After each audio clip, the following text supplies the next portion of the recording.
Прошу вперед. Быстрее.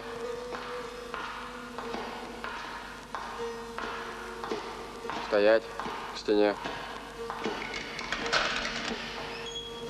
Вперед. К стене. Стоять.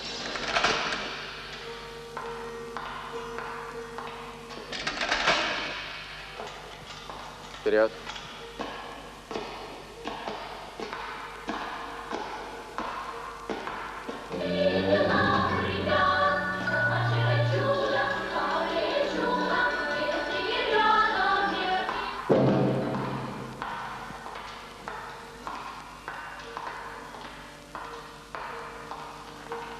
Прошу вперед.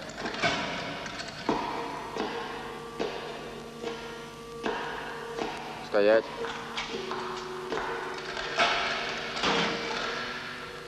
Вперед. Быстрее.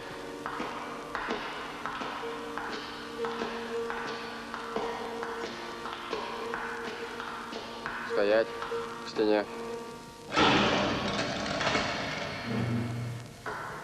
Вперед.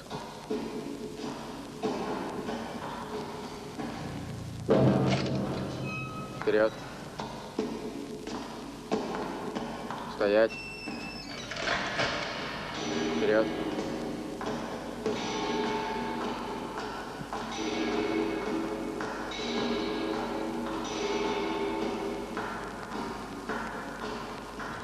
Считай, считай, считай. Детка, не спеши. Так. Левую руку держи. Локоть. Держи локоть. Так. И считай. Там третий палец. Ну, давай еще раз. Только не спеши.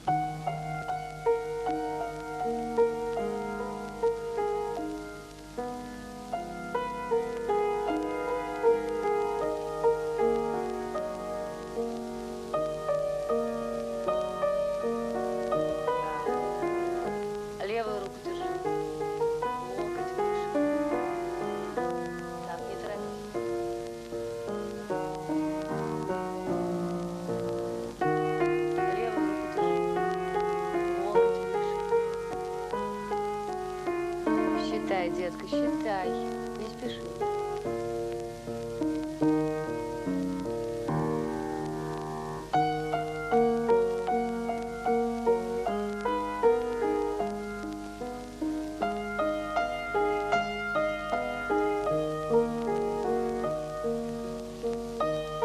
Извините, я не предложила вам раздеться. Да я думаю, в этом нет никакой необходимости. Мне уже и пора. Самое главное, я вам сообщил по телефону. Вот, собственно, и все. Ничего не затевайте. Опоздали мы с вами. Поезд, что называется, ушел.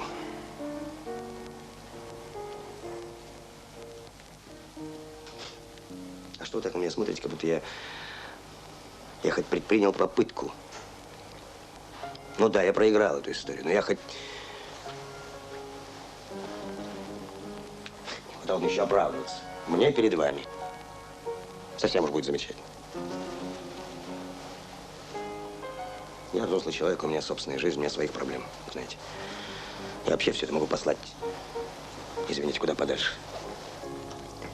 Я готова была сделать все, что нужно, хоть ни минуты и не верила. Я знала, что все так и случится. Что вы знали? Ну, что вы могли знать?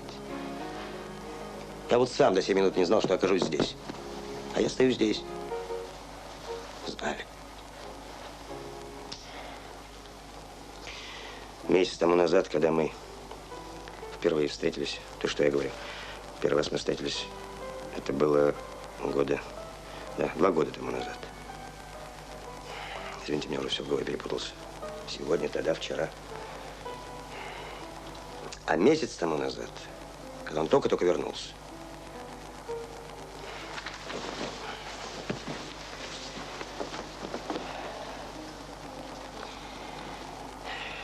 дайте хоть чаю, что ли.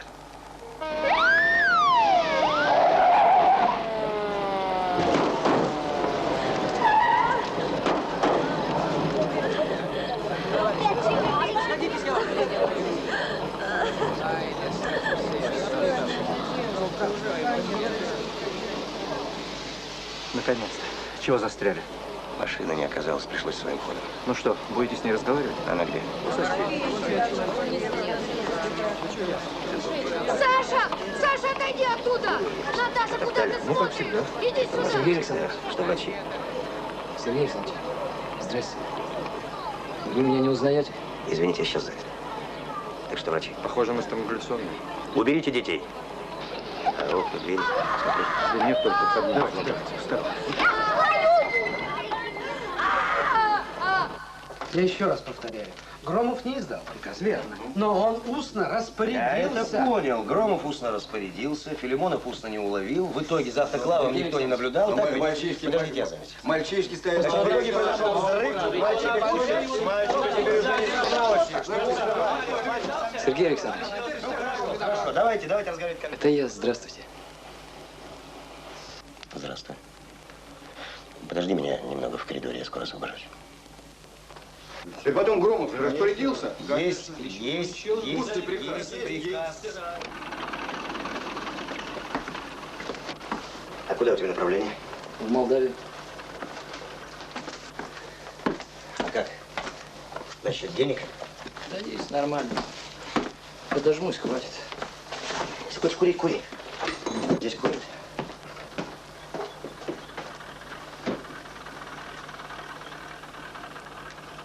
Так ты садись.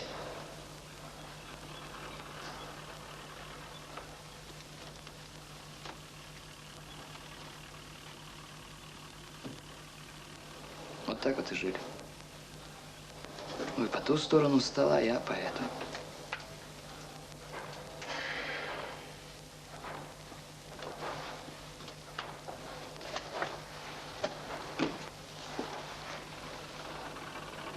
А ведь вы меня не узнали. Чуть я тебя не узнал.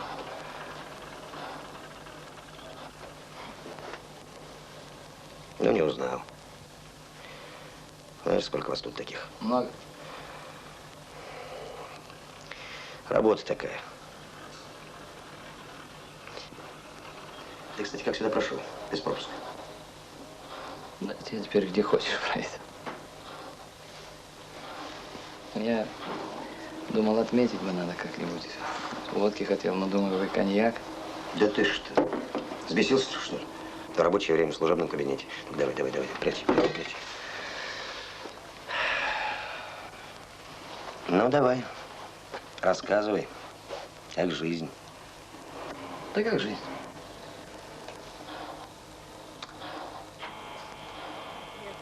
Я ведь тогда думал, кажись, думаю, там я рванул бы до первой подворотни. Дрожь в коленочках унять, до темноты дождаться и дворами до дома. Там из каждого окошка свой запах. У кого щи, у кого картошка на сале. Телек, музычка, футбол. А в воскресенье пивка прихватила и до лесу, правда, поваляться. Ни черта. Ни черта. Никуда б я не сбежал. Вольняшка, ну вот вольняшка, а кому нужен? Сергей Александрович, пойдемте отсюда. Вы поди, не ели ничего, да и мне тоже прихватил. Пойдем.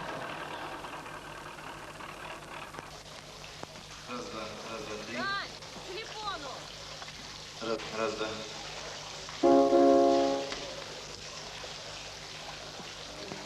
А ну-ка. Корон бежал быстрее, Ваня быстрее, чем заяц. Правильно. А вот это.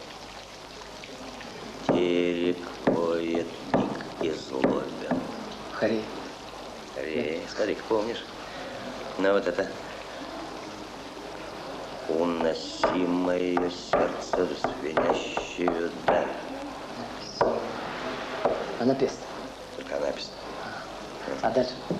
И все выше помчусь серебристым путем, я как шапка закрыла. Это свет. Извините, у нас перерыв. Мы обслуживаем иностранных гостей. Ну, у меня гость. Вообще-то тоже издалека. Вы приезжие? Ну, допустим. Пройдите в другой зал. Он работает как столовая. Извините, у нас не курят.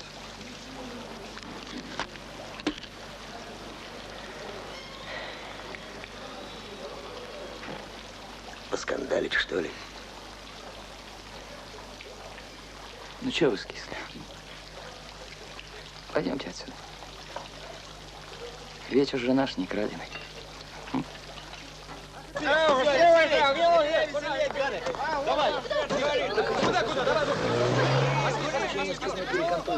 Поехали. Ну, вот мы и пришли. Вот тут я живу. Ладно, бывай здоров. Заходи как-нибудь вечерком, а то звякнет. Может, я сейчас зайду, а? Да я ненадолго, я посижу минут 10, уйду. Ну, пошли. Пошли. Только ты уж не обессудь. У меня там дома такой кавардак. Меняться собираюсь.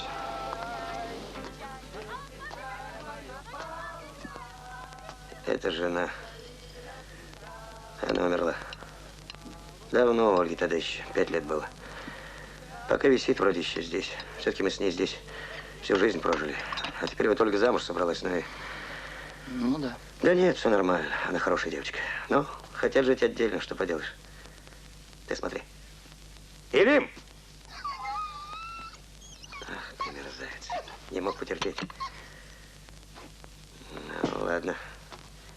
Раз ты сегодня на двор сходил, я тебя уже выгуливать больше не буду. Так она сейчас где?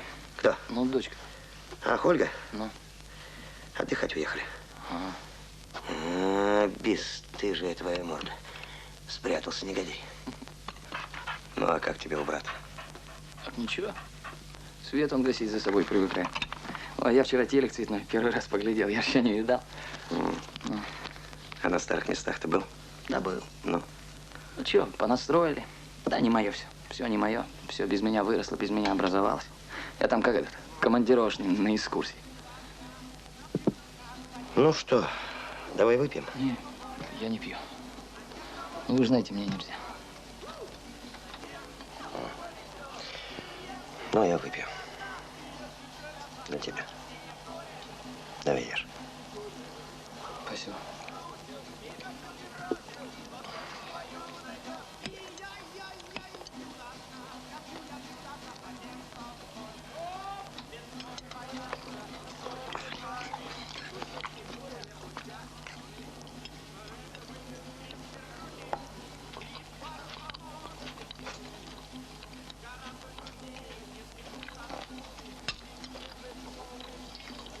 Давай музыку, что ли? Да? Ну?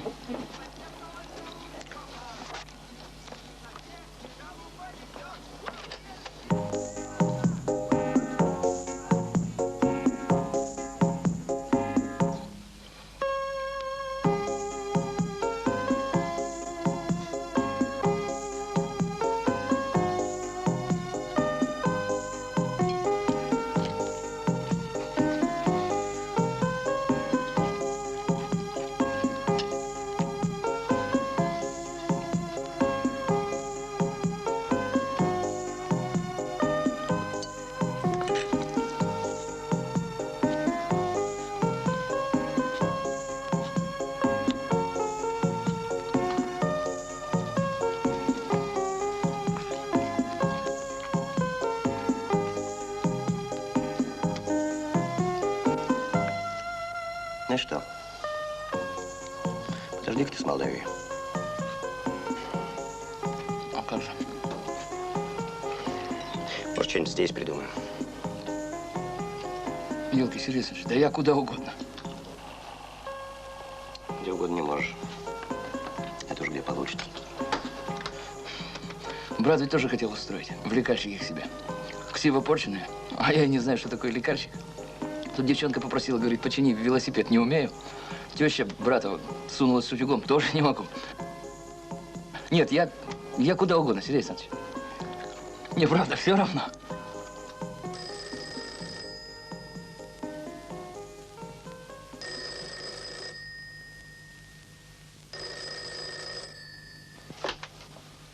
Алло. Да, я. Да погодите, меня вообще не интересует. Меня интересует конкретно. Почему странгуляционная борозда двойная? Ну как это может быть, что при осмотре трупа никто не заметил рану в подвздошной области? Это как? Не, ну это что такое? Это убийство или это стечение обстоятельств? Мы же должны понимать. Да погодите. Смерть это шемия, это, знаете, это проще простого. Связь.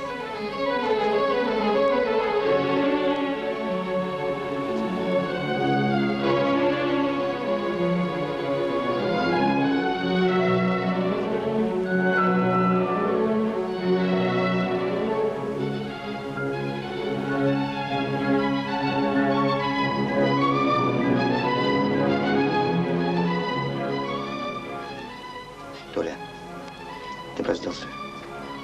Может, башмаки снимем? Носки драные.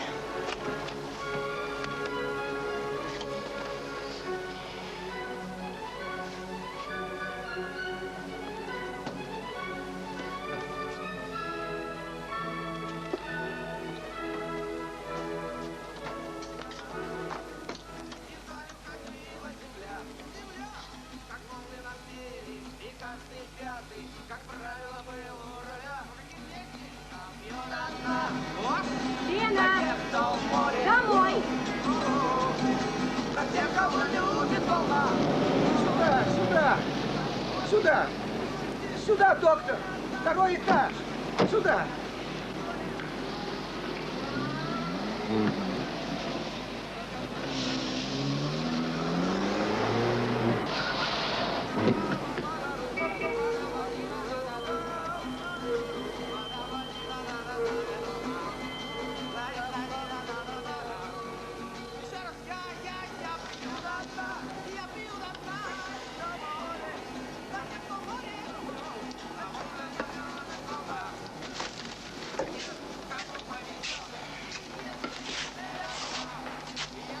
Чего вскочил-то? Водички хотел попить. Там чай еще горячий, наверное. Кружку как ты найдешь?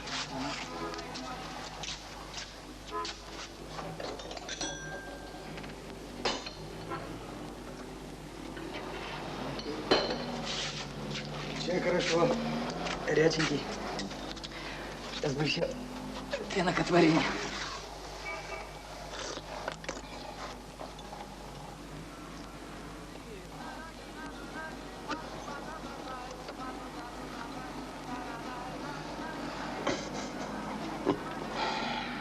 Я же там думал, чего иногда такая злоба берет на этих вольных, прям бешеная. Но особенно когда праздники, о, места себе не находишь, тебе мотает все. У нас там на зоне прям посередине стол был, динамик привешенный. Он надрывается с утра до ночи, когда, ну, демонстрации там. А мы же только в арестантских колоннах ходили. Куда себе в праздник денешь? Конечно, некуда. А ты шарашишься из одной в другую. Водку ищешь. Из барака в барак. Ой, желание одно, ты знаешь, измордовать кого-нибудь, или чтоб тебя и... Потом уйдешь. Барак рухнет на нары. Хоть вой. А водку-то где брали? Расконвоированные приносят или шоферюги в баллонах запасных. Ну и напивались. Хлестали до блёк. Ну и куражились. То в карцерок. А ничего, сейчас в последнем нормально. В последнем отлично. Клумбочки со цветами. Побеленным кирпичиком так выложены все. Ромашки буйные такие, прямо в ладошку. Флажки понавешаны кругом разноцветные. Елок понасадили голубых. Транспаранты. Мысли великих людей. Разные там. Ну, раз так охота все эти ромашки, как крыс заразных, пораздавить, порастоптать все. А потом передуряешь, ничего. Ничего. Знаешь, там в школу ходил. 2 класса скончал. Да нет, вообще нормально было. Все честь по чести, все как у людей. Я же там писал. Всем тетрадки списал. Вы не спрашивайте. Сейчас не о том речь, Толя. Это все потом. А пока вот что. Есть один гараж Нужен сторож. Пойди-ка поработай. Это какой разговор? Куда скажете? Вот так он вошел в мою жизнь второй раз. Ага, спасибо. Да. А 2 года назад, в общем, все началось с этого письма. 2 года назад в прокуратуру пришло такое странное письмо. Парень признается в убийстве, причем совершенном еще в детстве. 9 лет отсидел, остался год до рукопризнания. Ну, это хорошо знаем, зачем они это делают. Вот представьте себе. Сидит человек год, сидит 2, сидит 3. Надоело до смерти. Или не поладил там с кем-нибудь. Ну вот и пишут. Спасибо. Пока там разберутся, пока то да сё. Наврал? Наврал. А что ты ему сделаешь?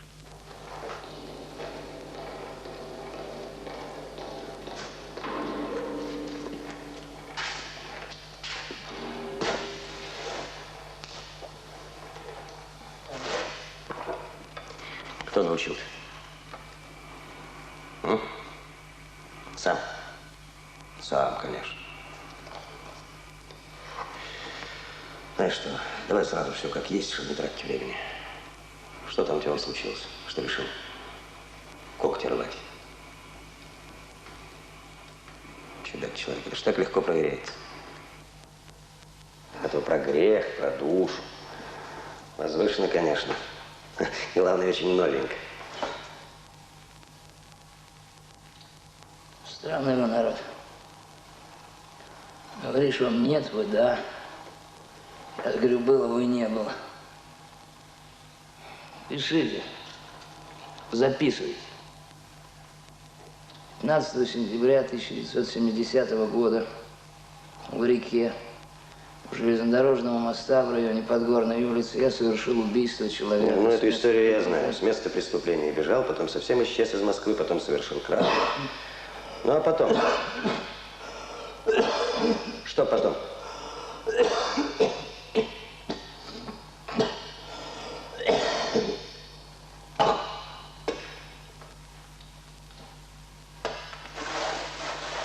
Ну.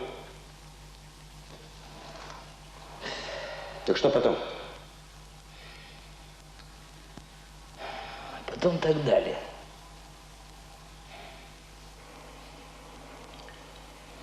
Ладно. А кто он такой? Тот, который ты приделал? Парень. Я понимаю, парень. А имя, фамилия, кто, что? Не знаю. Кличку знаю, Фуфло. Мы не из одного двора так болтались вместе. Больше ничего не знаю. И за что ты? А черт его знает. Вот те раз. Ну, записывайте, пишите, проучить хотел. Кто ж про убийство думал? Про убийство никто не думал. Так уж получилось. Вот, вы говорите, легко проверяется. Там ребята еще были. Жорка Дьякон. Там дом напротив, с башенкой он жил как раз. Потом, ну, я как раньше говорю. Да. Цыплаков, по-моему. У него отец еще военный. Девка одна была, Верка Рататуй. Рататуй кличка? Ну, где драки, там чего, она всегда там. Мать сейчас писала, вроде замуж вышла и медсестрой, что ли, работает. Еще Стас Дрюпин был. Ну, а там уже набежали всякие.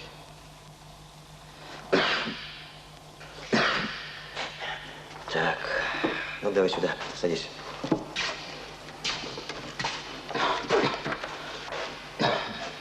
Значит, Придубенко, Анатолий Фирсович. Анатолий Фирсович. Так. А за что судим? Да разные. Ну, а точнее, конкретно за что? Кража, нападение на охрану, попытка побега, всего 10. Ну, 9 от Бога.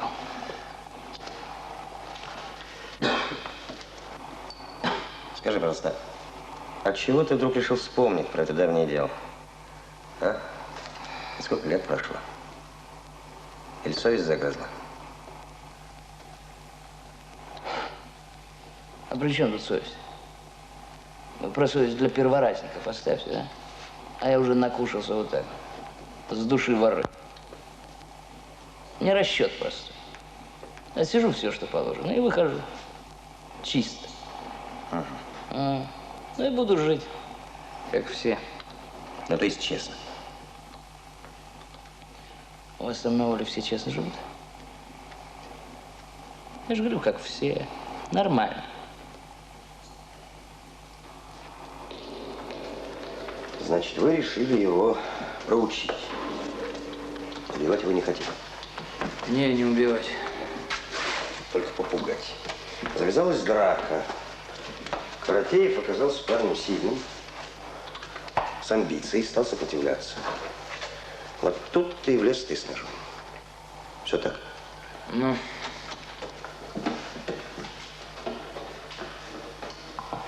Ну что, будем писать? Ну. Так знаешь что, давай сначала устроим перекур. Пожуем чего-нибудь, да? Я лучше покурю, если можно. Так потом и покурим. Сначала поедим. Давай, пожуй.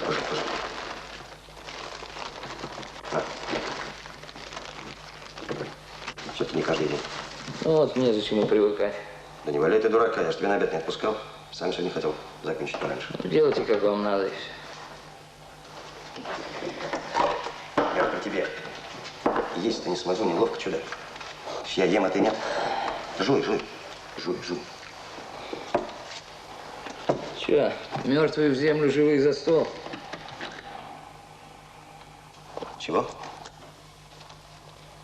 Шпигельберг, Швейцер, Грим. Другие распутные молодые люди, потом разбойники. А что это за... Шиллер. Разбойники, драма в 50-х. 10 веселить, потом разбойники. А ты-то откуда? Я же доходяга. В библиотеке работаю. Не читал, естественно. Так я думал, что ты на лесоповале надорвался. Все кашляешь, как в бочку за живот хватаешься. Нет, дурная история. Ну, хотел. Бутылку нашел, думал, сивуха. Ну, хлебанул, там кавости. Все, полжелудка оттяпали. Провалялся в больничке. Крови похаркал. Ну, пристроили. В библиотеку. Библиотекарь. А чего читал там? Все. Ну, в основном стихи. Ну, что было там? Пушкин, Маяковский, Байрон. Помнишь? Все помню. Слушай-ка, а ты, небось, сам пописываешь? Нет? Пишешь. Ну, почитай. Да вам зачем? Ну, интересно. Вам.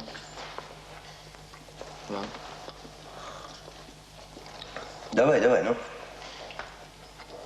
Ну, если интересно, так. Ну, это ранние, правда, там стихи, но подражательские. Там, например, вот. Ну, так не смотреть. Ну, например, там Пушкину подражание. Значит, я вас увидел у кормушки. Ну, кормушка, в общем, это где пожрать, да? Да, это вещь известна. В общем, я вас увидел у кормушки. Не восхититься я не мог. Лет 100 назад великий Пушкин писал: едва ли в России целой найдешь таких 2 пары ног. Рукой трепетно не смелой беру себя за карандаш. Я вами покорен, я ваш. Похоже. Ну вот тоже такое подражательское. Ну, это, например, как бы Маяковский мог написать. Взвыть бы в космос пробуженным голосом, чтобы космос от воя бы взмок, чтобы Нет, сейчас. Чтобы вот у Бога вздыбились волосы, если есть он этот самый Бог. Ага. Ну, это все подражательские, а вот я недавно сейчас такое свое написал. Значит, кости перебиты, пальцы гнуты вилкой, а глаза открыты, в них стеклянный вызов. Еще было одно, значит, эпиграф такой, там, стихотворение. Значит, Цветок растет на поле диком. Он одинок, хотя кругом трава. В количестве великом. Давай еще.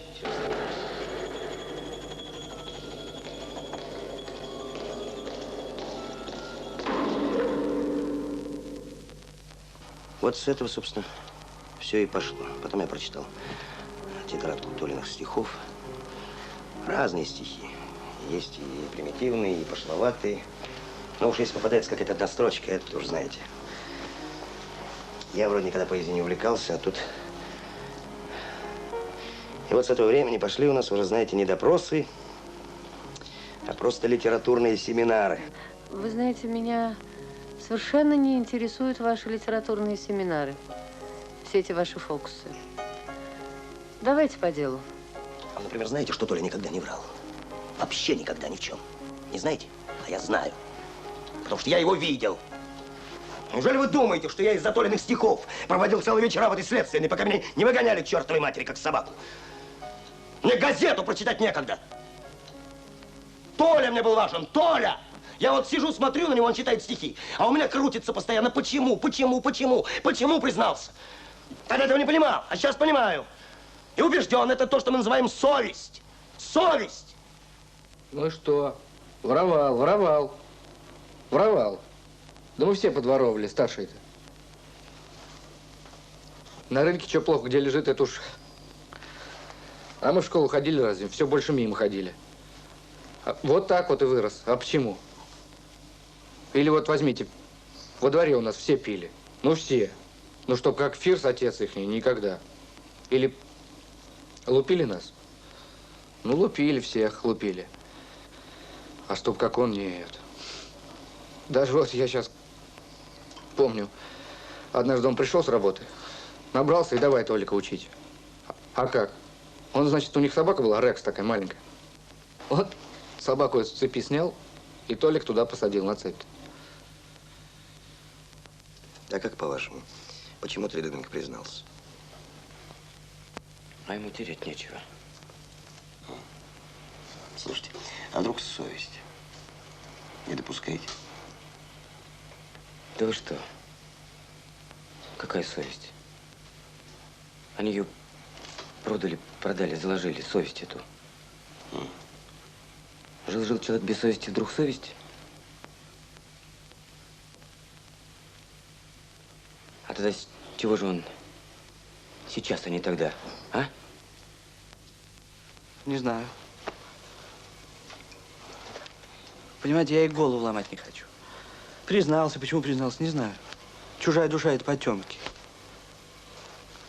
А вот то, что нам жизнь вывернул, вот это я знаю точно. Было? Да, было. Но другие мы стали. И жизнь так устроена, что все проходит. Другие мы стали. Этот мастер, этот химик, этот доцент. Верка Пантелеева у знаменитого хирурга работает, профессора, медсестрой. Ну, другие мы стали, понимаете? И не вернуть ничего. Ничего. Вот если вернуть, вот тогда другое дело. Да, виноваты. Никакого разговора. А так? Такое меня зло на него взяло. Прости мою душу грешную. Вот думаю, ну ты ж подонок.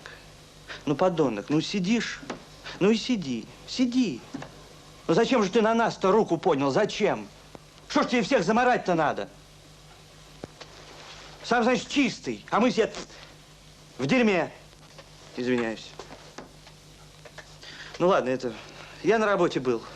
С ребятами своими разговаривал. Все им рассказал, так, мол, и так. Судите, я готов отвечать. Готов. А как? Тогда зачем ворошить? Зачем? Не знаю, вред от этого, пользы, не знаю. Судите сами. Ну вот у меня сын. Ну, какое уважение к отцу? Да нечего. Ну, какой-никакой совесть все равно есть. Ну, кто ее знает, что он там прожил-то? Может, копилось чего?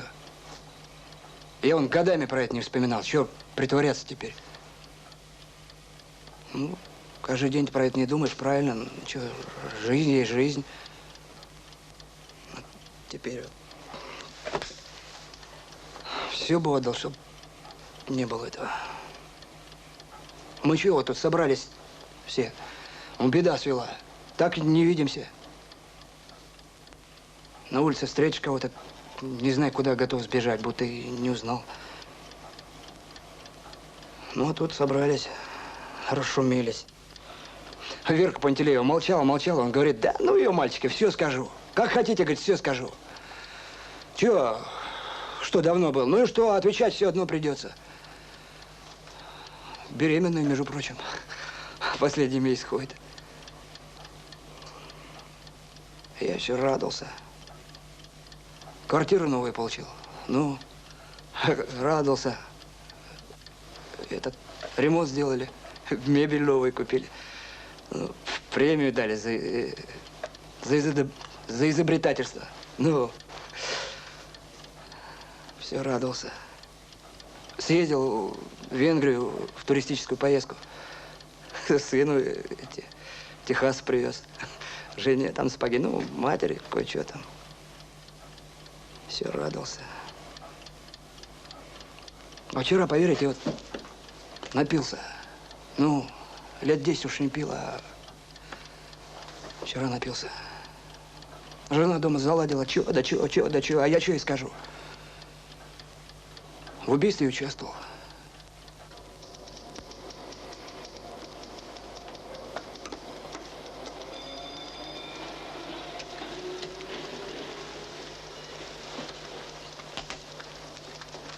Могу быть свободен? Да, пожалуйста. До свидания.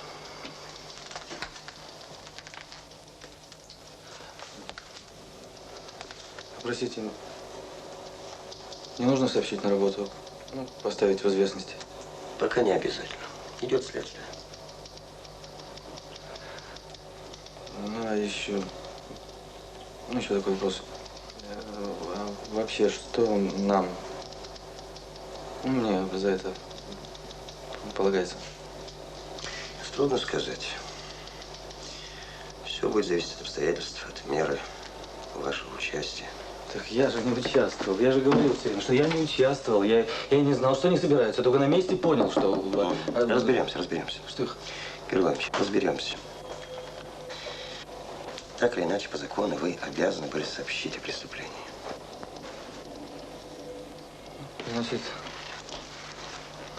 Значит, меня могут даже судить? Даже так?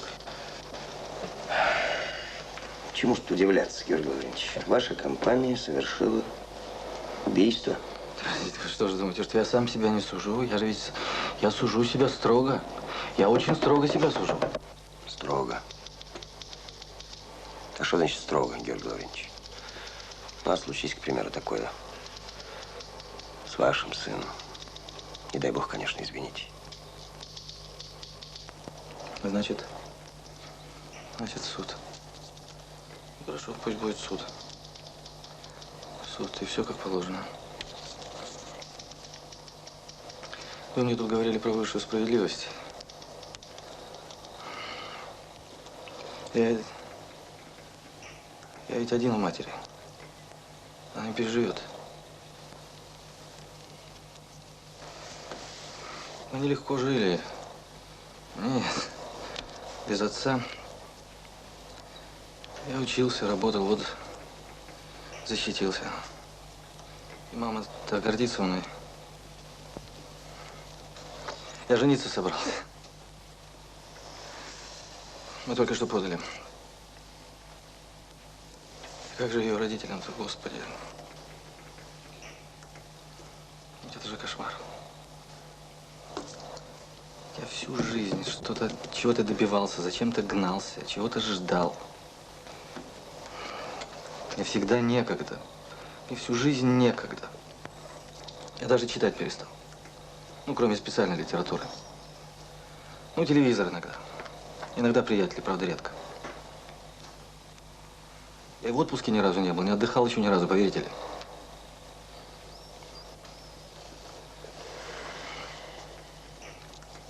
На банкете после защиты, знаете, всякие слова говорят. Первый итог жизненного этапа. Я думал, какой итог, какая… Где она, эта жизнь, какая жизнь? Я ведь и не жил-то вроде. Ничего, кроме усталости вечного надо. А кому надо? Зачем надо? Мне эти 30 нет еще. А молодости своей я не чувствую. Может, это я один такой. А сейчас все как-то образовалось. Сейчас. Я даже улыбаться стал чаще. Какая-то налаженная жизнь пошла, ей-богу. Думаете, легко досталась эта обыкновенная налаженная жизнь? Ну и вот тут. Вдруг.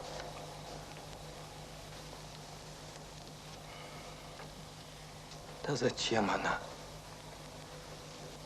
Скажите, зачем она нужна? Это ваша высшая справедливость. Если можно разом опрокинуть всю жизнь человека. Поломать. Может, даже не опомниться потом. Не встать. Из-за того, что мальчишки. Жестокие мальчишки. Ну, вам тогда уже 19 было. Вы уж были не очень мальчишка.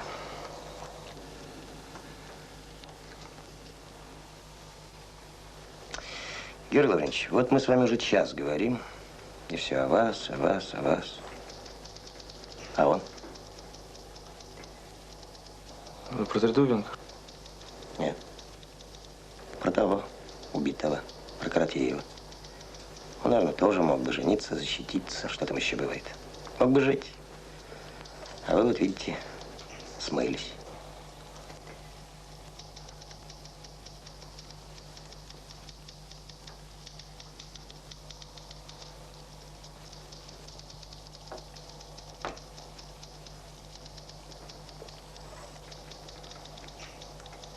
Хорошо. Тогда я попрошу вас, запишите.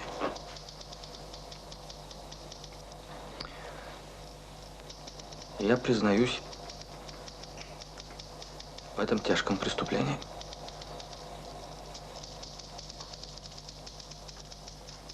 Вину свою полностью осознал. И готов нести суровое, справедливое наказание. Уверен, что отбыв его, я смогу стать достойным членом общества и еще прямо смотреть в глаза своим товарищам. Запишите, запишите, это я настаиваю. Запишите. Ну, запишите, я настаиваю, запишите это! Запишите! Запишите! Вы запишите, что я сказал! Ты дурак, а? Вот Жора. Смотри, дело сам себе шьет, а? И со страху уже все. Ну, колонули ж вы его, ну, со страху ведь он все это. А я уже, Вова, понятно? Я уже свое набоялся. Больше от меня ничего не дождешься. Понятно? Хватит, своего, вот так сыт, своими страхами. В больницу пойдешь. Да пошел ты! Пошел ты знаешь куда? К чертовой матери со своей больницей, жалостливый какой! Тоже мне нахрен она нужна, больница! Отыскался, а инвалид! Дурак, ну как же так-то? Ну зачем же это я все, стихи, для чего это? Бутерброды тоже мне. Все, хорош, я приставку сделал, что еще надо? Вон, вызывай своих, увольняй. Надо, хватит орать! Чего? Тут телевизора! Да. Да! Ах ты, голод! Недодорога какая! Ты кто такой, собственно говоря? Ты вор, ты убийца, ты же судим! А тоже ведь хочешь, чтобы все было благородно? Благородно же не получится.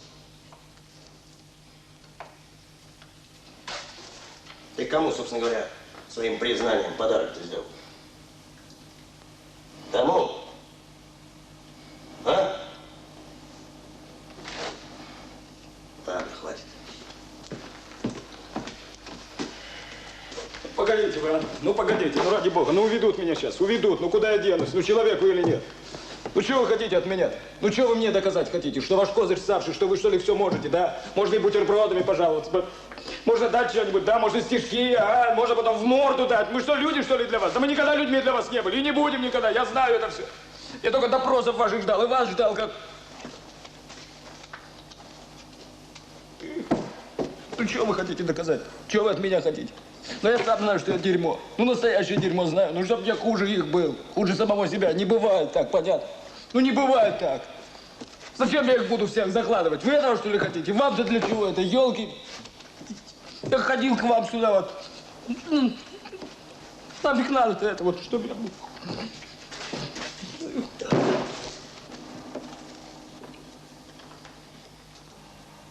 Да ты что же? Раньше об этом не думал?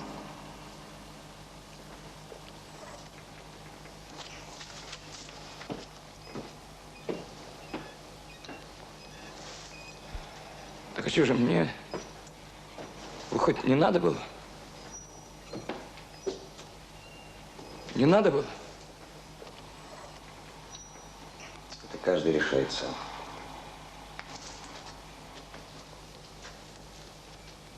А, не надо было. Каждый сам решает, понимаешь? А как же это? Ну как же это? Невозможно так, нельзя так. Я ведь понимаю, чего ты хочешь. Ты хочешь, чтобы все чисто было. Ты признание сделал, и ребят отмазал. Но ведь человека нет, и ты убийца. Ребята соучастники.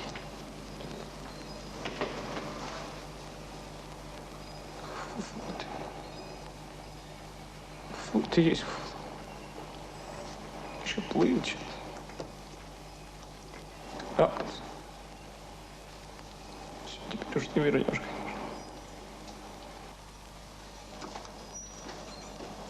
Да, не вернешь.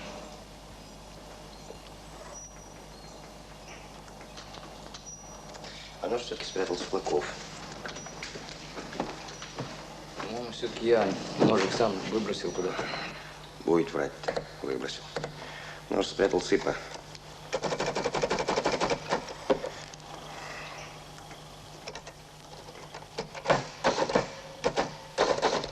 Верка, значит, девку родила. Надо же. Верка, мать теперь. Эх, как хулу-хуп крутила. Хоть цирки показывай. А я, значит, в ученый подался. Ну, правильно. Всегда что-нибудь там. Кумекал. Ну, рыжий свойский парень. Горластый, правда. Чуть-чуть не так, а? Разбазлается. Дерюта, наверное, каланча такая же. И жидкий все время что-то ломал. Что у нас получается? Идею подал Рыжий, это я докажу. Верка... Веру Ивановну специально притащила на место. Каратеева тоже соучастие. Цыпа спрятал нож, это я тоже докажу.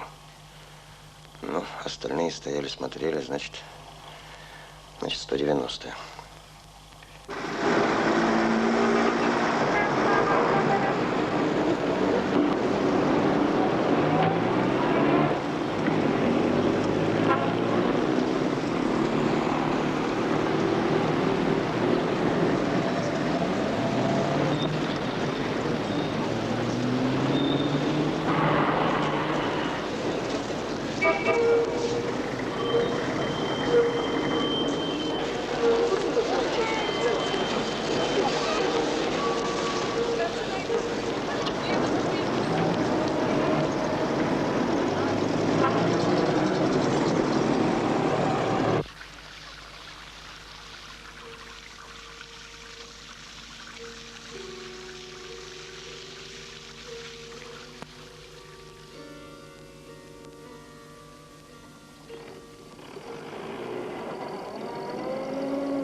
Вот вы говорите, про жизнь пиши, про людей. Ну, конечно, если кто случайно к нам попадал. У них была своя жизнь какая-то там. А так. Иной раз наслушаешься, что говорят, так уши осыпаются. Такого нагородят. Так а что взять? Своей жизни не было никакой. Вот и сюда. Выдумывают. Я же им тоже стал книжки там рассказывать всякие. Ну, все, что знаю. Слушали. Кличка ко мне даже пристала. Профессор. Уважали, ребят.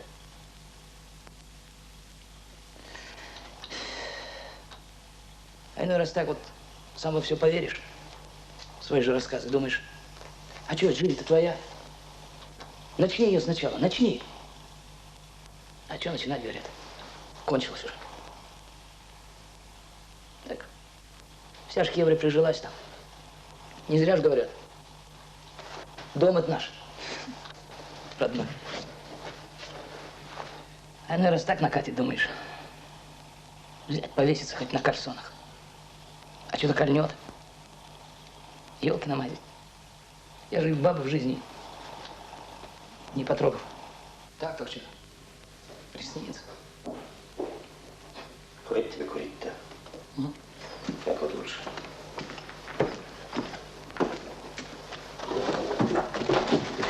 Семечки подожди. О, семечки. Семечки.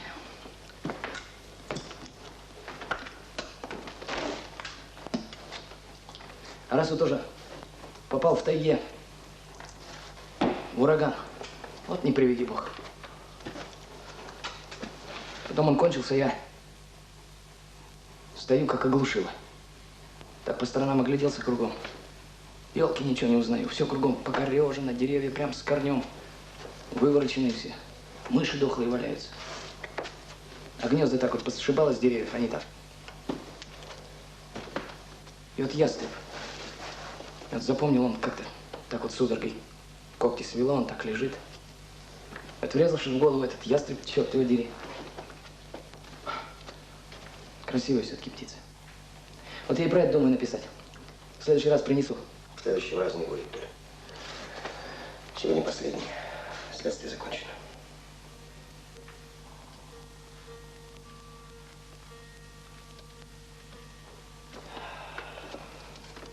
Дальше вот ознакомишься с материалами, потом придет адвокат.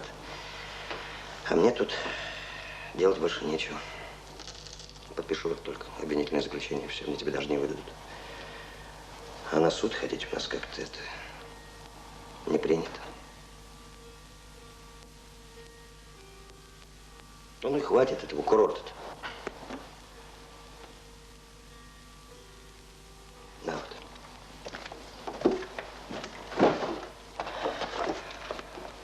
Почитай. Не надо. Я так подпишу. Ну а когда? Суд? Ну, это зависит от степени их загрузки. Может, недель через 3. Дальше, значит, именем Российской Федерации. Это ты хорошо усвоил. Меня, наверное, в другое место переведут. Жалко. Ну, я постараюсь, чтоб ты даже.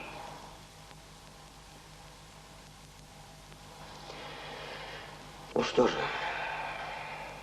смотри там, веди себя прилично, работай, слушайся начальства, не перечь по возможности.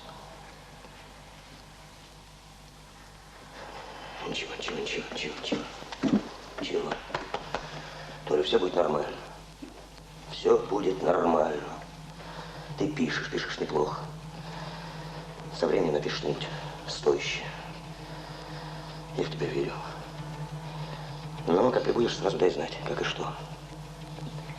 И помни только одно, я на тебя надеюсь. Слышишь? Я на тебя очень надеюсь.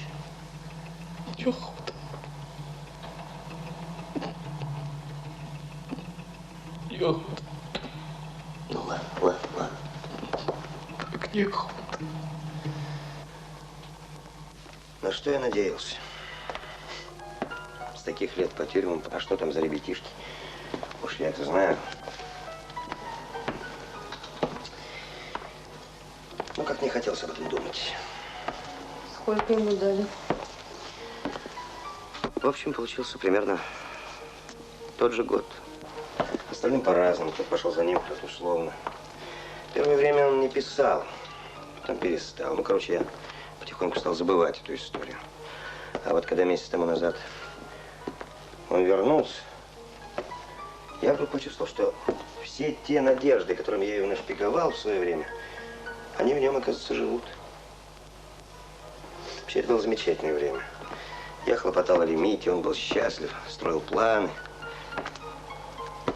А потом вдруг что-то изменилось.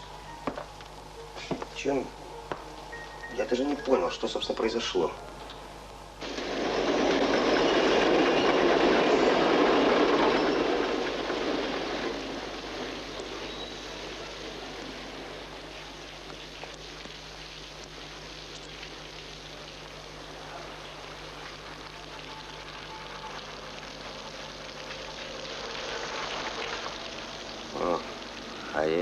Что ты здесь давно ждешь? Да. Проходная прокуратура. Ты что же вы уехали, ничего не сказали? Сержант Попов. Я жду, тут жду. Хожу. Работа такая. Думаешь, на 2 дня, а получается на неделю. Да. Так что, теперь с новосельем можно? Хорошо. А, да, переехал. А ты был там? Ага. О, кстати, ключи от старой квартиры. Так зачем они теперь нужны? Можешь выбросить. Ага. А я вам подарок сделал. До свидания. Подарок, говорю, решил вам сделать. Но... Не знаю, есть, нет ли. Но очередь была здоровая. Я 2 часа отстоял. Ой, еще купил крем для бритья. Интересно, крем для мужиков. Толя. Позволь. Привет. А ты почему 2 дня в гараж не ходишь? Что случилось? Проверим. Товарищ Морозов, это из проходной. Нет, не проверил. Позвонили, я ж тебя на работу устраивал. Хорошо. Надоело. Что надоело? Да все надоело. Это время. Да все временно. Надоело. Так. А думаешь, легко было туда тебя устроить? Чтоб документы не спрашивали. Все, я исчез. Документы как раз спросили. Будь здоров. Документы как раз спросили. Там один старик Жековский. Ты только справку увидел, аж затрусился бедный весь. 1,5 волосины на лысине, и те дыбом встали. Ах, товарищи, как это так можно? Там же гараж личных машин. Ты правильно он все говорит. Правильно. Нечего объяснять. Никому больше объяснять ничего не буду, понятно? Нет, придется объясняться. Не объясняться и доказывать. Ну, сейчас. Здорово. Придется. Да почему это, интересно, придется? Я получил, я свое отпахал. Все по закону, я чист вышел. Нет. Почему еще мне придется? Нет, по закону ты в тюрьму попал. По закону тебя выпустили. По закону тебе дали направление. Вот это все пока по закону. Все по закону. А вот теперь уже не по закону. Теперь уже начинается самое главное. И теперь тебе придется... Будь здоров. Так что будешь теперь и по морде получать, и не раз. Да, и будешь ходить, и доказывать, и объясняться, и опять по морде получать. Добрый день. Здорово. А люди бывают разные, знаешь. Одни будут тебе с добром, а другие будут тебя бояться. Всякое бывает. Сережа, ты кто ты такой? Сейчас. Кто ты такой? Чтоб тебе так вот всей душой. Чтоб тебе сразу поверили. Ну, а чем мы тогда там горбатились? За что мне все время в рыло плевали? Я только утирался все время. Чтоб ты платил. Да, ты платил, да, за свои былые грехи. А не получал аванс. За свою будущую, понимаешь, святую жизнь. Так что, знаешь что? Давай, мой дорогой, жить без претензий. Слушай, Сереж, А? ты когда-нибудь экспертизу по микрочастицам делал? Ну? Я насчет убийства на Громовской. Так вот, данные пришли. Представляешь, что с ними делать? Ищи, говорит, волокно зеленого цвета. Да, нашли. Синтетическое. Так? И он говорит, пошли, подожди. Ну, конечно, оказалось синтетическое, больше половины.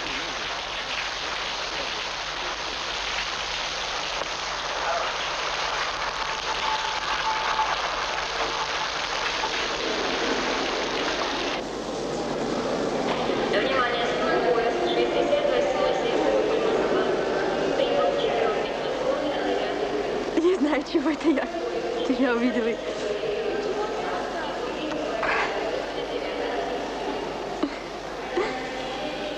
А помнишь, где вы бегали за мной? Ты сигареты таскал.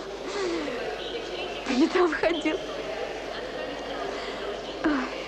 Ведь все вы меня тогда любили. Правда? Сколько мне тогда было? 16, 17. А тебе 13. Ой, когда мы с тобой последний раз виделись? В палатке я тогда работала. Чуть не села, Господи.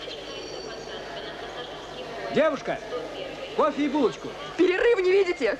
Пойдем вот туда пойдем.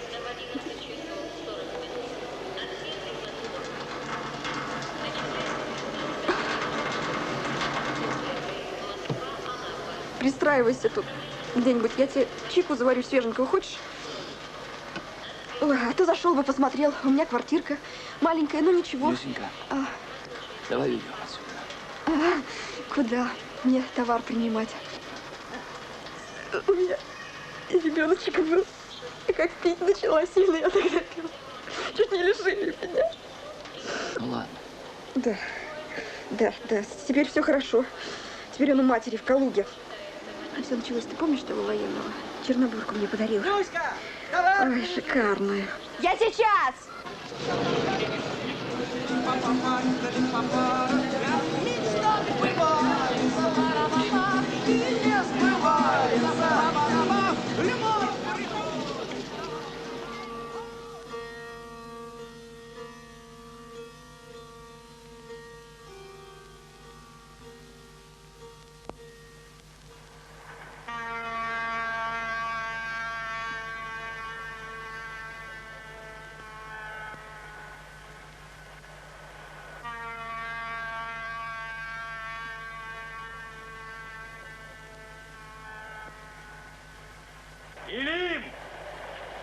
Илим, назад!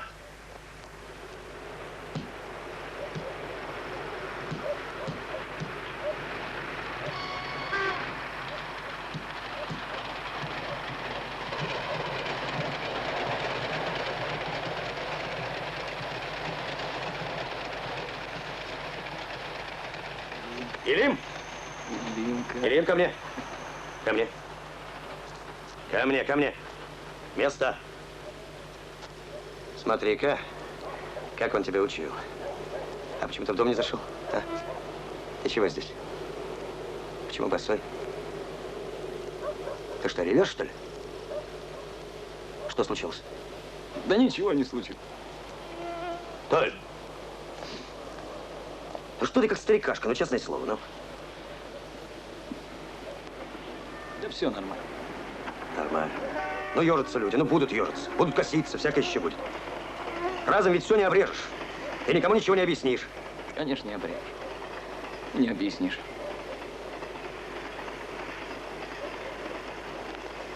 Толь.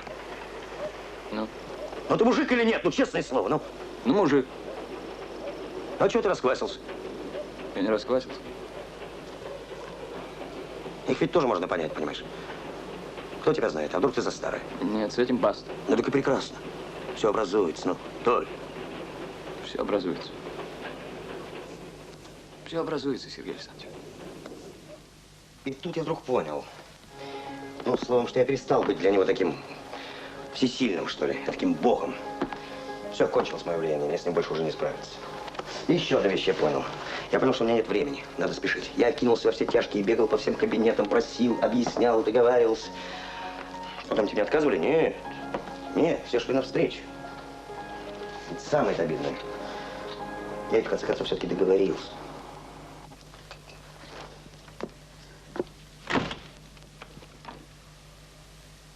Пил? Саданул маленько. Зато португальского портвейна не пробовал еще, Сергей Александрович. Водку нельзя, поскольку я потрошенный. Штаны застегни.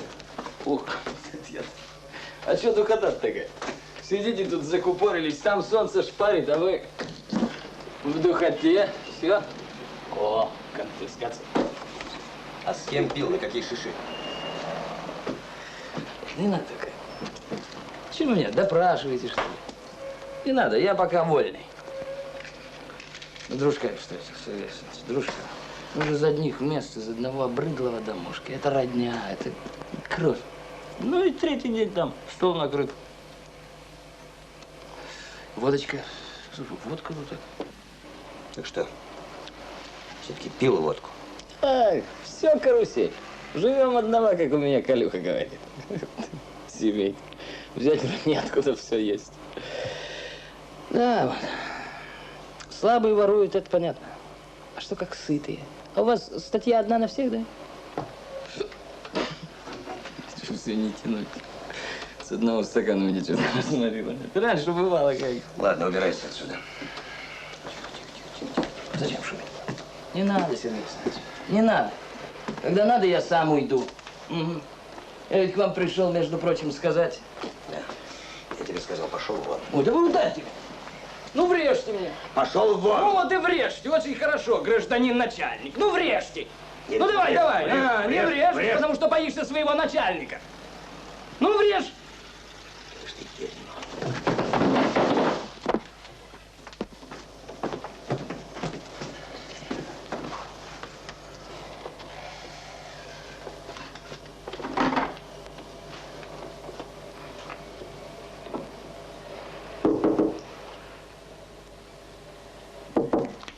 Сергей Александрович, вас Киреев к себе? Да, я сейчас. Сергей Александрович, я ведь чего пришел-то? Уходи. Видеть тебя не могу. Ну как ты брату в таком виде покажешься? Да не живу я у него. А что случилось? Ничего не случилось. Выгнал, что ли? Не, я сам ушел. Чужие мы люди. У него своя жизнь, у меня своя. Ты хороший мужик. Ну, рубаху купил, штаны. Они понять не могут, что я в Молдавию не еду, что строчу что-то на кухне ночами, светом жгу. Так хватит уже всем объяснять. Всем объясняешь. Хочу. Я оставил записку. Устроюсь, напишу. Все нормально. Ну вот что, Толя. Завтра с утра переезжаешь ко мне. Понял? Вот это уж нет. Что значит нет? Хватит вам со мной маяться. Я че пришел? Я попрощаться хотел. Думал, скажу спасибо и поеду. Куда? Правда, спасибо вам за все. Я ведь вам вот так должен, обязан. Спасибо. Ну, подожди. Постой. Хороший мужик. Правда? Подожди, что тебе говорят. Это как понимать? Да вот так я понимаю. Вот такое. Милиция нас в округе застукала, пили, гуляли. Учительский пришел, говорит, подписывай. Давай, я подписал. Ну что ж ты молчишь-то? Что ж ты сидел, молчал, мать твою? Какое отделение? Не надо. Иди! Какое отделение? 70.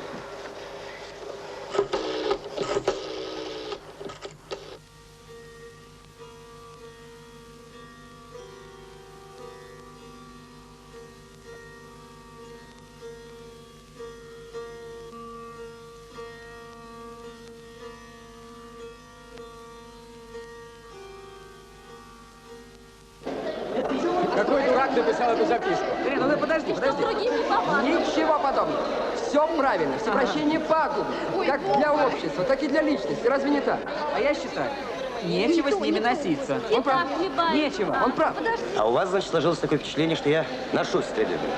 Даже вроде защищаю. Конечно, правильно. Тогда вы меня не очень верно поняли, потому что Тридубинка или другой не имеет никакого значения. Я привел его просто как пример. Но ведь он же виноват. Виноват. Но у нас было наказание. А дальше? Да в конце концов, взрослый человек должен отвечать за свои поступки. Взрослый человек правильно. Но где он взрослел? Он же с 14 лет по колониям и по тюрьмам. Он же не имеет никаких навыков нормальной человеческой жизни. Ну хорошо, вот вы будущий юрист. В всяком случае, много таких среди вас. Вот вам известно, что такое, скажем, проблема адаптации? Очень серьезная проблема. Боюсь, что вы ее недооцениваете. Ну вот, представьте себе такую ситуацию. Сидел человек, скажем, там, в тюрьме, где все за него решали. Что ему делать, куда ему идти, что ему есть и так далее, и так далее.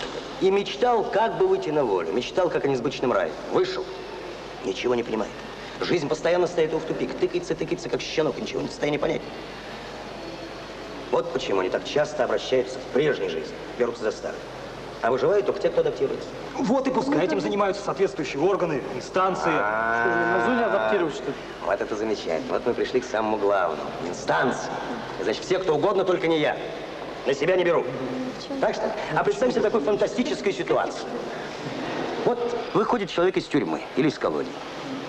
И никого нет, ни органов, ни инстанций. Есть только вы и я, конкретно, нас двое. Что нам делать с этим человеком, который вышел? Вот вы хотели бы иметь соседа в выродках? Нет, ведь верно? Значит, вы должны быть заинтересованы, чтобы рядом с вами жил не выродок, а нормальный человек. Значит, нужно ему помочь. У вас же нет выбора, нам же с ним вместе сосуществовать. Да, но почему я-то должен отвечать за это дело? А как же? Да вы тем более, если вы юрист. Юриста закон обязывает изучать личность. То есть, юрист должен знать жизнь этого человека, все его привычки. Ну, тончайшие мотивировки всех его поступков, его поведения, верно? Верно? Преступника закон не обязывает? Нет, преступник не обязывает знать твои личные привычки и твою жизнь. Тебя, как юрист, обязывает, а его нет. А его нет. Значит, он может делать все, что захочет, да? Но как только ты влезаешь в эту конкретную судьбу, в ту же самую секунду все, ты чувствуешь, что увяз. У тебя начинается с этим человеком нормальные человеческие взаимоотношения. Ты его жалеешь, ты его понимаешь, ты, может быть, даже иногда его любишь. Ты понимаешь, какая вещь? Вот в этом все и дело. Я вот вам честно говорю, без всякого кокетства. Если бы что-нибудь получилось с Тридубом, это было бы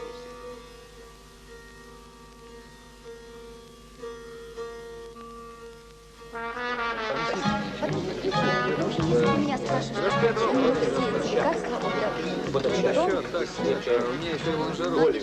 Да, все равно придется на станцию ставить. Да. А так бы мне мой Миша все сделал.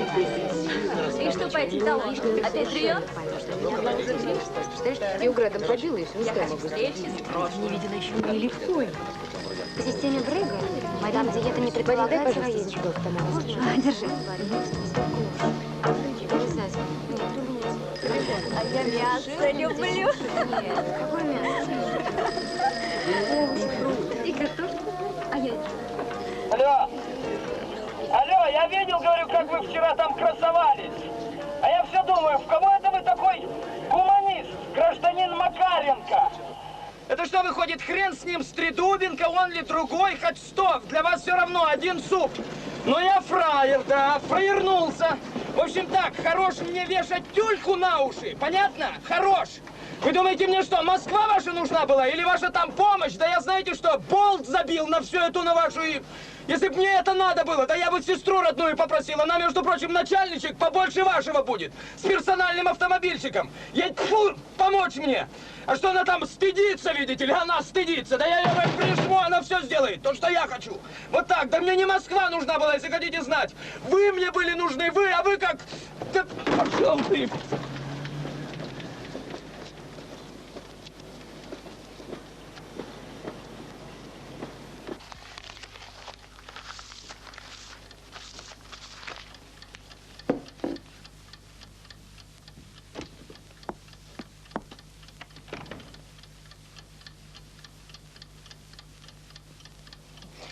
Знаете что, я боюсь, что разговор у нас с нами не состоится. Я вас вызвал, погорячился, приношу свои извинения. Кроме того, я не доложился начальству, а обязан был это сделать. Так что разговора не будет. Хотите жаловаться, жалуйтесь. Это ваше право.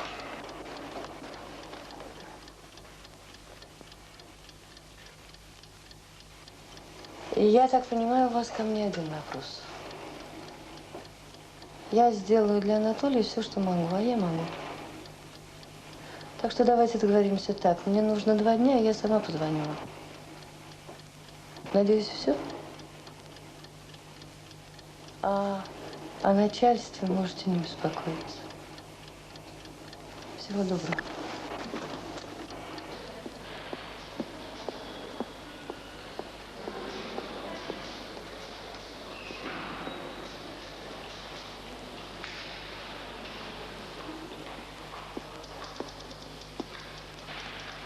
Толя?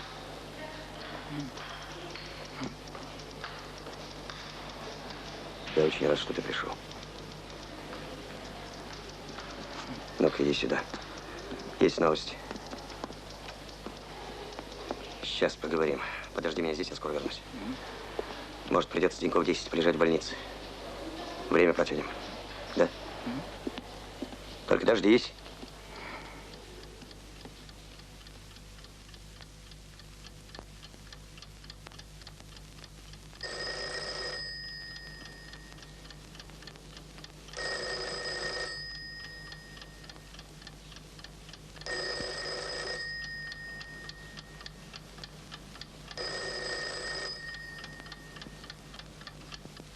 Телогрейка, ватные штаны, спецовка, 2 пары носок, одни теплые. Да. Простите, рубашку можно? Рубашку можно, но лучше темную, понимаете.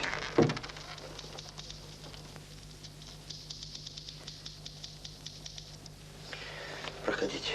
Спасибо. Может быть, сигареты? Нет, только табак. Только табак. Садитесь. Спасибо. А еще он ничего больше не просил? Ничего такого не вспоминаю, вроде нет. Может быть, лекарства? Нет. В этом нет необходимости, у нас все есть. А простыни?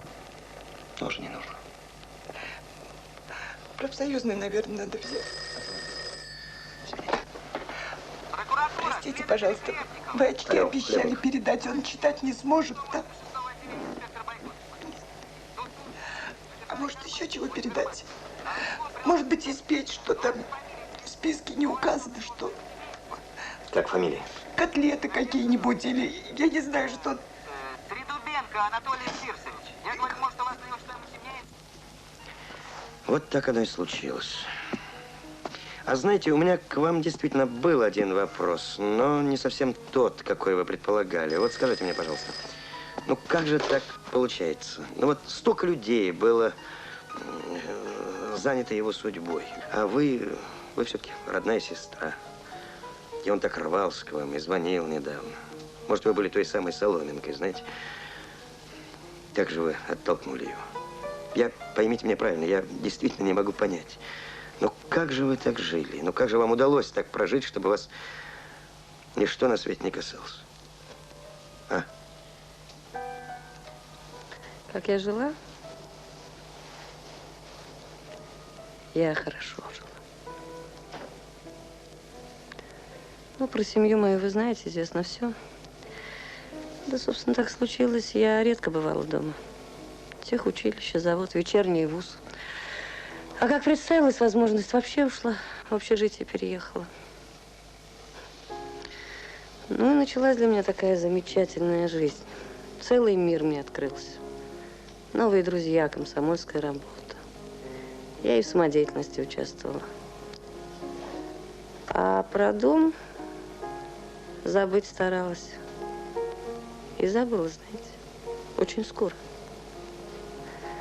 Отец радовался, мешок с возу лошади легче. Мать жаловалась, плакала, но все шепот. Шепот. Она всю жизнь шепот. Сначала скучала, а потом привыкла. Уважала я своих родителей? Нет. Любила. Не знаю, может быть, по привычке. Но не вспоминала часто, нет. Даже о важных событиях дома узнавала стороной. Замуж вышла за сокурсника. Вышла по любви. Такая только в романах бывает. Свадьбу нам устроили, комсомольскую, квартиру дали, когда дочь родилась. Ну, все замечательно. А про дом старалась не думать. Стыдиться начала. У мужа родители люди интеллигентные, мне не хотелось сводить их. Однако я очень гордилась своим происхождением. говорила об этом, когда нужно и где нужно. Я, мол, из потомственной трудовой семьи. Оно-то с виду и так, а вот про огород, про зелень, которую выращивали для продажи на рынке, про свиней, которых выращивали тоже на продажу. Об этом я, естественно, не говорила. И про то, что мать устроилась работать в промтоварный магазин, чтобы поднаживаться на дефиците. Об этом тоже. Ну, собственно, и за язык никто не стянул. Вот так все и шло хорошо. И вдруг арестовали Толю. Прибежала мать, вызвала меня на лестницу, плакала. Вы знаете, я даже сначала не поняла, какое это имеет отношение ко мне. А потом точно что-то тяжелое вошло в меня. Аж ноги подкосились. Жалость к матери, к брату – это как рукой сняло. Только одно давило, так что дрожь брала. А как же я? А что делать мне? Как быть мне? Я-то думала, я сама своей жизнью распорядилась, а выходит, вон как может получиться. Потом и это отошло. И такое отчаяние в меня вошло. И только думаю, ну что, ну за что же это мне? Ну за что? Я, конечно, понимала, что нужно пойти куда следует рассказать. Так, ну не так, но испугалась. А как узнала, что снова посадили его, и легче стало. Поверите? Я брата не то что видеть, я думать о нем боялась, мысли гнала. Ведь вместе с ним в мою жизнь входила боль, тревога. Тогда начинаешь понимать, что существует другая жизнь. Жизнь, где не все так хорошо. А тогда улетучивалась моя уверенность, мое светлое настроение. А этого я допустить не могла. Нет. Только не это. Помню, как-то Толя, когда в очередной раз освободился, позвонил по телефону. Вы поверите, я даже не узнала, зачем. Я просто не успела узнать. Помню, только кричала очень, что он нам всем жизнь исковеркал, а он бросил трубку. Потом опомнилась, думала, может, он просто так позвонил. Мало ли, деньги были нужны. Стыдно стало. Да поздно. Потом он еще как-то появился, как снег на голову. И опять во мне все заныло. За что? Нет, не надо, вы не торопитесь с ответом, я сама знаю, за что. За это вот мое равнодушие. За то, что могла столько лет гнать мысли о чужой беде. Да что там чужой? О беде близких. Боялась замораться. И за ложь, которую несла все эти годы. Ну что ж, пора расплачиваться. Все. Правильно. Так вот. 2 года тому назад от меня ушел муж. Ушел к другой женщине. Единственный человек, которого я любила. Я сначала думала, дело в другой женщине, а потом поняла, нет. Он тихий, скромный инженер. Человек мягкий, даже бесхарактерный. Он умнее, талантливее, интереснее меня. Такие, знаете, редко добиваются успеха в жизни. Я часто спрашивала у него совет, а потом его идеи выдавала за свои. Но командовала, распоряжалась в доме я. В доме были разговоры только о моей работе, нас окружали мои друзья, мои, не его. Я командовала, а в душе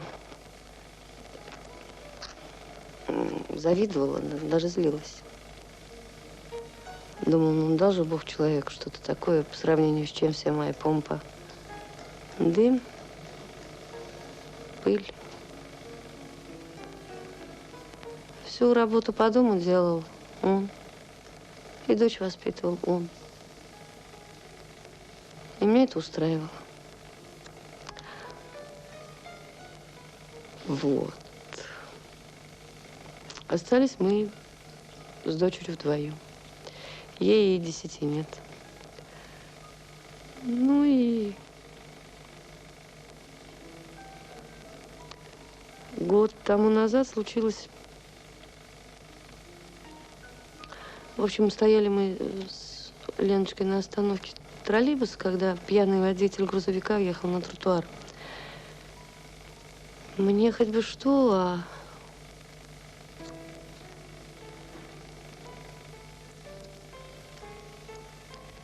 у дочери перелом, сотрясение. Так что она сейчас почти не может учиться и наверняка никогда не сможет работать. Так что у меня теперь только одна задача – как-то поставить ее на ноги, как-то обеспечить ее будущее. А больше меня ничего не интересует. Вообще ничто.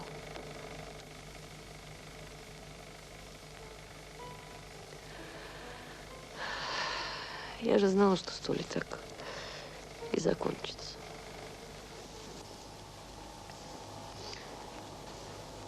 Я ведь вам не рассказал еще самого главного. Нет, не может быть. Ну что вы? Мы просто думали, он судимый. Может, что у вас на него есть?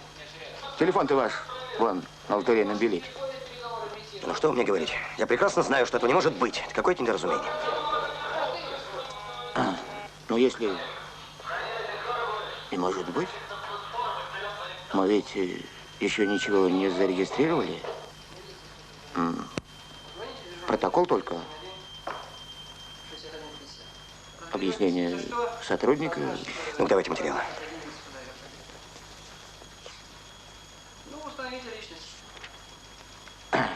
Случай действительно какой-то. Федоров наш сотрудник. Хотите, позову? Как раз дежурил в универмаге. Обратил на него внимание. Ну, ходит, интересуется чем-то, а ничего не покупает. Сразу видно, выискивает, высматривает. Ну, наш за ним. А он прямо посредине зала, народу-то почти никого не было. Раскрыл сумочку у гражданки. Она, кстати, тоже здесь. И кошелечек. Главное, стоит на месте, как прирос. Ему бежать. Но она его за руку. Говорит, милицию позову. А он давай, только быстрее. Одет прилично. 17 рублей. В кармане. Так мы еще не регистрировали. Приведите его.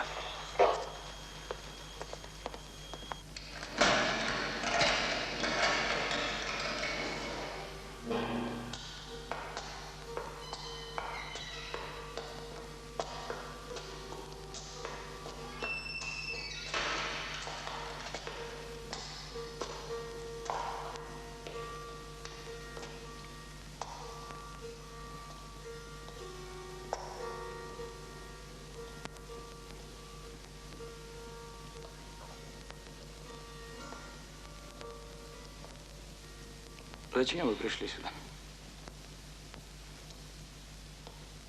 Для чего вы сюда пришли? Уведите меня отсюда. Пожалуйста, не надо. Ну чего? Ну уведите меня отсюда. Ну чего вы стоите? Я прошу вас, уведите. Я не хочу больше ничего, понятно? Не хочу я больше ничего. Я больше вообще ничего не скажу. Ничего не хочу сказать.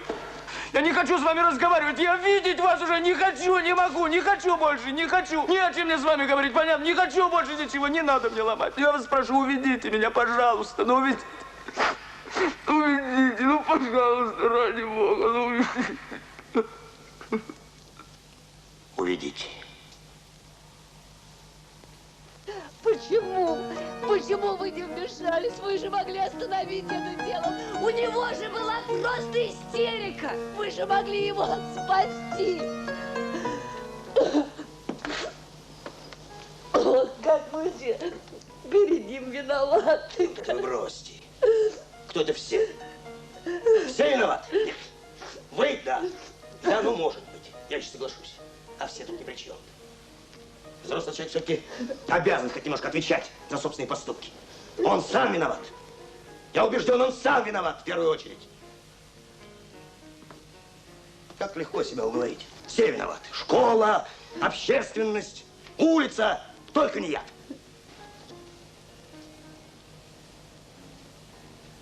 Когда мы научимся говорить каждый себе, я лично делаю что-то не так. Я.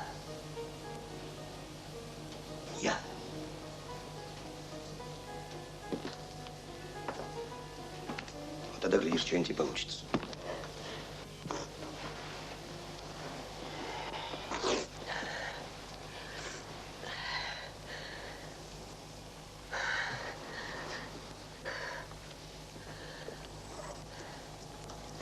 Как же быть? Он ведь еще в милиции. Ну, не молчите, скажите, что нам теперь делать?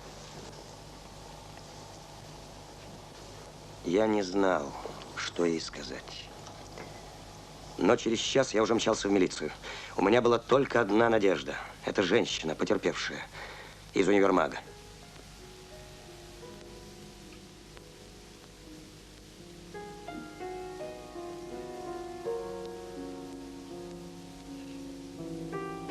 Свет не без добрых людей. Она помогла мне, эта женщина. Теперь, когда я вспоминаю эту историю, мне кажется, что все было очень просто. Вот уже год, как он работает, иногда заходит ко мне, но это уже другая история. И по-прежнему каждый день я хожу в свою контору вот этой вот привычной дорогой, где я все знаю наперед. Там куплю газеты, там сигареты. А вот тут выпью стакан газировки.